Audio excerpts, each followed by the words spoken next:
Vous commencez déjà à trembler.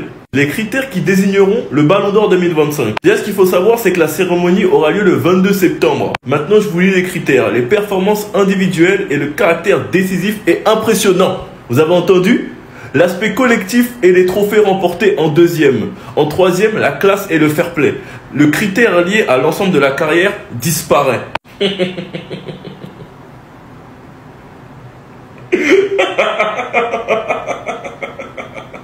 C'est qu'une question de temps. Vous pouvez tout faire. Les anti-propagandes, signaler les vidéos. Dites-vous que sur Twitter, ça va jusqu'à faire des signalements envers les vidéos de Lamine Yamal pour pas qu'ils choquent le monde. Mais c'est trop tard, vous ne pouvez rien faire les gars. Vous pouvez rien faire à part regarder. En Europe, il n'y a pas un meilleur joueur, il n'y a pas un joueur aussi impressionnant, il n'y a pas un joueur aussi important pour son équipe, il n'y a pas un joueur autant médiatisé, il n'y a pas un joueur qui a pu choquer la planète football que lui, que ce soit les coachs, les joueurs, les légendes, les supporters, tout le monde. Et l'histoire est magnifique. Messi qui lui donne le bain et Messi qui lui donne son ballon d'or. Ne pas enterrer Dembélé trop vite, on attend de voir sa finale. Et franchement, faudra faire beaucoup. Sinon vous les gars, vous en pensez quoi? Enfin, mieux sur cette information, on s'ennuie. Les vraies choses commencent les amis, on a enfin la date de la prochaine cérémonie du Ballon d'Or. Restez jusqu'au bout pour voir les nouveaux critères qui vont être pris en compte. Déjà là, comme vous pouvez le voir, c'est officiel, le 22 décembre 2025, c'est la date où on connaîtra le nouveau Ballon d'Or 2025. Et comme d'habitude, la cérémonie se tiendra au théâtre de Châtelet à Paris. Et avant de connaître les nouveaux critères pour le Ballon d'Or les amis, Karim Benzema ce matin a bien recadré Prime Video. Comme vous le savez, pour la première saison de Kylian Mbappé en Liga, le gars il a inscrit 28 buts. Et en plus de ça, il lui reste encore un match en Liga. Donc Prime Video a publié cette photo là où il comparait les stats de Karim Benzema et Kylian Mbappé. Et juste en bas, ils ont écrit pour sa première saison en Liga, Kylian Mbappé a déjà mieux fait que la meilleure saison de Karim Benzema en Liga. Bien évidemment, Karim Benzema il a vu ça, il pouvait pas se taire. Il est venu dans les commentaires et il a écrit ceci. Et alors, faut doser à un moment Prime Video Tarzebi.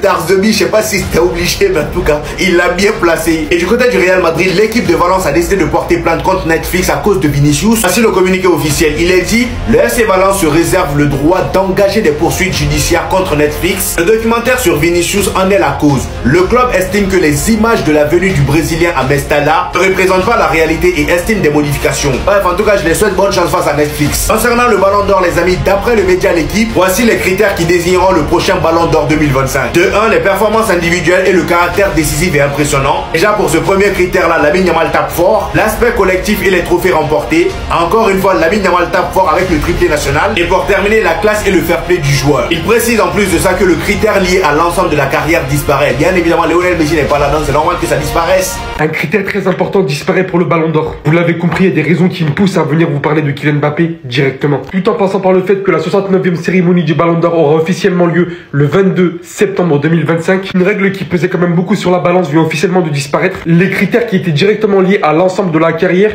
disparaissent totalement dans les modalités de vote pour cette nouvelle édition. Un critère qui pourrait par exemple énormément compter pour Lamine Yamal qui a commencé sa carrière professionnelle il y a à peine 2 saisons. Même si sur les 2 saisons, il a quand même remporté pas mal de choses. Resteront les critères sur lesquels le Ballon d'Or va s'appuyer, les performances individuelles et le caractère décisif et impressionnant. Sur ce fait-là, clairement, on peut parler de Rafinha, on peut parler de Mbappé, de Ousmane Dembélé. Statistiquement parlant, ils sont présents. Et j'en dirais même que sur cette caractéristique, Ousmane Dembélé surpasse largement tout le monde comme vous pouvez le voir. L'individualité compte énormément. Kylian Mbappé sur le point de remporter son premier trophée soulier d'or. Et en plus de ça, remporter le Pichichi, étant clairement un joueur très décisif. Sa classe et son fair play en connaissance du joueur. Et il peut encore remporter 2 grands trophées. Si vous voulez mon avis, ne sous-estimez pas trop. L'aspect collectif et les trophées remportés.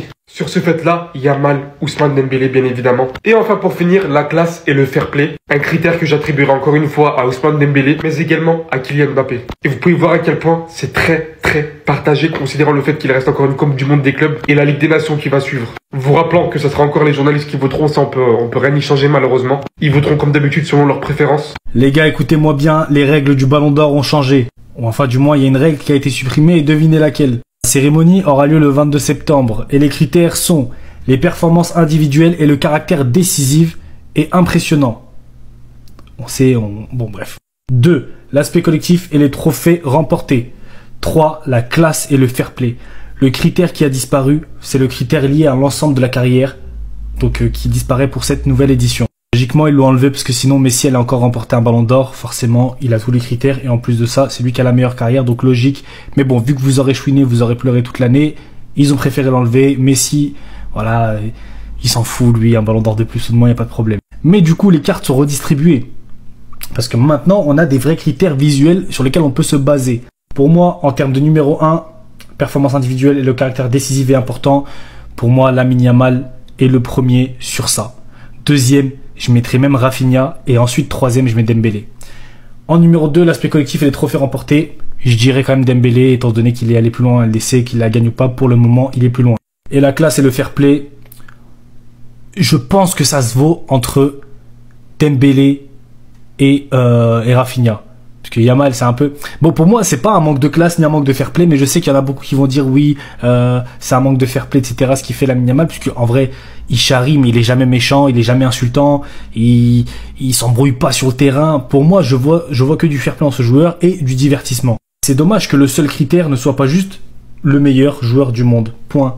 Ça aussi, ça serait bien. Lamine Yamal portera le maillot 10 la saison prochaine. La décision a été prise, les gars. C'est exceptionnel. Regardez comment c'est beau. Alors, bien sûr qu'on s'y attendait. Oui, évidemment, on s'y attendait.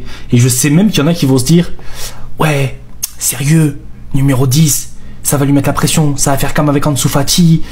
Attendez. Déjà, commencez par arrêter les comparaisons entre Lamine Yamal et Ansu Fati, s'il vous plaît. Ça y est, c'est bon, on arrête. C'était drôle au début. Le premier mois, deuxième, quatrième, sixième mois. Allez, encore, on pouvait gratter. Maintenant, c'est fini, ça y est. Il n'y a plus de débat, il n'y a plus de comparaison, ça n'a plus rien à voir, il n'y a plus aucun rapport. Mais surtout que Lamine Yamal, la pression qu'il va avoir en plus, c'est de reprendre le numéro d'Ansu Fati. Ah, je suis désolé, hein, Ansu Fati, j'ai beaucoup de respect pour toi. Mais c'est pas la pression du siècle. Encore Ansu Fati, il a la pression de prendre le numéro de Messi. Là, ok, d'accord, c'est dur. Mais Ansu Fati, Lamine Yamal, il prend le numéro d'Ansu Fati. Je veux dire... il y a plus de pression quoi dans l'univers du football quoi. Je veux dire, s'il prendrait le numéro de Lewandowski peut-être, tu vois, là non, Fati quoi. Et on sait tous aussi que Lamine Yamal, plus il y a de pression, meilleur il est. Et si c'est pas Lamine Yamal qui a le numéro 10 dans le club, qui va l'avoir? Qui peut prétendre avoir le numéro 10 si c'est pas Lamine Yamal? Voilà, donc effectivement le choix est parfait, c'est le bon moment, il a fait une saison banger, il va peut-être prendre un ballon d'or. Il revient avec le numéro 10. Que demande le peuple? Je vous jure, Lamine Yamal, que vous le vouliez ou non, il sera ballon d'or. En fait, moi je propagande Rafinha, hein, mais tous ceux qui ont la haine contre Lamine Yamal, ça sert à rien. Vous perdez votre temps. Un mec, il est sur la continuité de l'euro qu'il a produit, etc., etc. On se rend pas compte à quoi on assiste. On fait même pas... À la tête d'homme, on est trop gentil. On n'est pas assez orgueilleux d'avoir Lamine Yamal. Avec 12 passes d'Est, c'est le plus jeune meilleur passeur de l'histoire de la Liga. Même, vous avez vu, il a mis le même but que contre l'Espagnol. Limite contre l'Inter, en fait. Pareil. Jeune buteur de l'histoire de la Ligue des Champions en début de saison. Contre les gros, c'est tout ça. On parle pas de petites équipes. Vous lui reprochez de pas marquer suffisamment à 17 ans. Alors que le mec marque et fait des passes d'ess. Il a fait ce qu'il a fait. À son âge. 19 buts et 22 passes d'ess. Qui a fait ça? Il fait même l'unanimité en dehors du football. C'est n'importe quoi. On parle d'un mec qui a commencé... En fait, là, c'est sa première saison titulaire. Ça veut dire que ça fait 1 an et demi en mode il joue pleinement. Il a déjà tout ça. Ça veut inventer des faux stats sur Mbappé et tout ça pour essayer de faire en sorte qu'ils soient au même niveau. Non, c'est pas la vérité. À 17 ans, Lamine Yamal est le meilleur jeune joueur de tous les temps. Il reste pas Mbappé parce que ce qu'il avait fait aussi était très fort. Mais là, c'est encore plus fort. Ça sert à rien de venir nous ramener ces stats-là, en fait. Vous prouvez juste qu'en fait, vous voulez... Ah, c'est pas possible.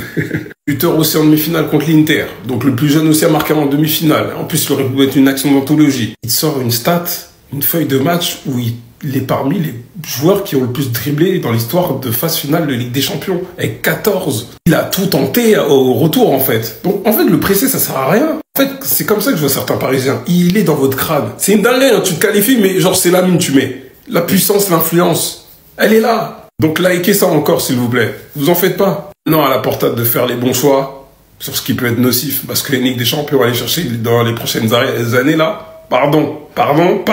Les gars, c'est l'heure de faire le bilan de votre club de cœur. Élisez votre meilleur joueur, flop de la saison, révélation, meilleur recrue, meilleur match, pire match et plus beau but. Et je vais faire ce qui me vient en tête.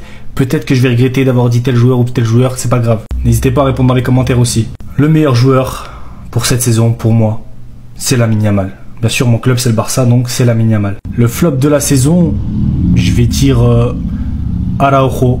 Parce que déjà, je vois personne d'autre.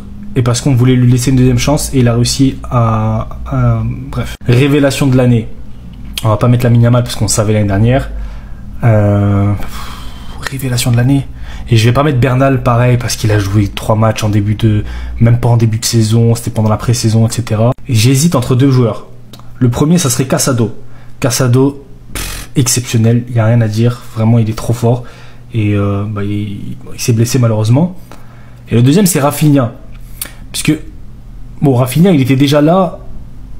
Mais c'est quand même une révélation de le voir à un tel niveau, d'avoir fait une saison aussi grosse. Mais si c'est une révélation en mode je ne pensais pas le voir à ce niveau-là, je mets Rafinha. Bien évidemment, meilleur recrue, je suis obligé de mettre Hansi Flick, personne d'autre. Le meilleur match. Aïe aïe aïe, celle-là elle est dure. Celle-là elle est dure parce que d'un côté, parce qu'en fait il y a meilleur match et pire match. J'ai envie de mettre dans les deux cases Barça-Inter retour. Dans les... Non, je peux pas mettre dans le meilleur match. Attendez, je réfléchis. En fait, je suis en train d'hésiter. Il y a eu trop de bangers. Il y a eu trop de moments où je me suis dit, putain, mais c'est le meilleur match de l'année. Que ça soit le match contre le Bayern, les 4-0. En fait, tous les matchs contre le Real Madrid, c'était des matchs exceptionnels. Les deux matchs contre l'Inter. Ouah, je sais pas. Allez, vous savez quoi? Je vais dire le match aller contre l'Inter, 3-3. Parce que je peux pas mettre un... Et le pire match, je mets le 4-3 contre l'Inter du coup. Parce que c'est le meilleur en même temps, celui qui m'a fait le plus de peine. Et pour le plus beau but, le premier qui me vient en tête, il y en a eu énormément des beaux buts, mais le premier qui me vient en tête comme ça... Oh putain, j'hésite en fait. Vas-y, je vais dire le but. Le 4e but du Barça contre le Bayern Munich. Quand Lamine Yamal il envoie Rafinha il contrôle pleine vitesse, il marque. En fait, ça m'a trop impressionné que Rafinha fasse ça. Donc je pense que c'est celui-là. Ah non, pas lui, on va pas être d'accord. Vichy Chesney nous a assez dégoûté cette saison. Nous on est bien avec Ter Stegen. On a tous vu hier l'incroyable niveau qu'avait cet homme, donc pourquoi le changer? Et en plus de ça, c'est le capitaine. Déjà que cette saison vous l'avez mis au banc pour mettre quelqu'un qui vient de la retraite. La saison prochaine aussi vous voulez le remettre au banc? Non. Regardez vous-même les exercices d'étirement qu'il fait en plein match. Tellement le gars il est fort, il se permet même de faire des pas de danse. Tellement hier il était fort, Laporte a fait une déclaration à la fin du match. Voici ce qu'il a dit. Il dit nous voulons que Vichy Chesney continue à FC Barcelone. Il y a quelques jours, il a célébré la victoire en fumant un cigare. Il me semble qu'il veut rester. Nous avons également de bons gardiens dans l'équipe réserve et dans l'académie. Donc là, comme vous pouvez le constater, blague à part, Laporte ne compte pas sur Ter Stegen. Non, non. Arma il compte plus sur les gardiens de l'académie que sur Ter Stegen. Est-ce que vous vous rendez compte à quel point la direction a perdu confiance en lui? Hier, 3 tirs cadrés de Villarreal, 3 buts. On se rappelle tous de cette photo-là en début de saison. Comment Lamine Yamal la fusillé du regard. C'est d'ailleurs depuis ce jour-là que le petit il est devenu cheaté. Et comme ça n'avait pas assez souffert avec Chesney, voici maintenant que le FC Barcelone songe à ramener Emiliano Martinez au FC Barcelone. Après le Mediasport, le FC Barcelone a fait une offre à Emiliano Martinez. Manchester United également a envoyé une proposition au joueur. Manchester United fait tout pour boucler l'affaire. Parce que lui là, moi je le veux pas en Liga. Parce que mine de rien, c'est un très bon gardien et en plus d'être très bon, il dégoûte ses adversaires, surtout au tir au but.